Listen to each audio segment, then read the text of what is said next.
வணக்கம் and welcome to Emmy spicy Tamil kitchen. இன்றைக்கி வந்துட்டு அப்பாவுக்கு ரொம்ப சீரியஸாக திடீர்னு உடம்பு முடியாமல் போச்சுங்க. அவங்களுக்கு ஆல்ரெடி வந்துட்டு ப்ரெஷர் சுகர் இருக்குது.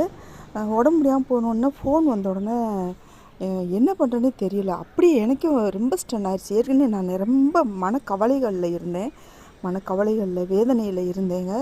ஆல்ரெடி வந்துட்டு மனசு ரொம்ப கஷ்டத்தில் இருந்தேன். ஆனால் இப்படி ஒரு செய்தி வரவும் என்னால் அதை வந்துட்டு இது பண்ணிக்கவே முடியலை. எனக்கு வந்து என்னோடய அம்மாவும் கிடையாது, என்னோடய அப்பாவும் வந்துட்டு என்னோடய தம்பி வீடு தான் பார்த்துக்குறாங்க. ஊரில் வந்து அவங்களுக்கு வீடு இருக்குது எங்கள் அப்பாவுக்கு. அங்கே வந்துட்டு எங்கள் தம்பி வீடு ஒன்றா இருக்காங்க, அவங்க பார்த்துக்குறாங்க.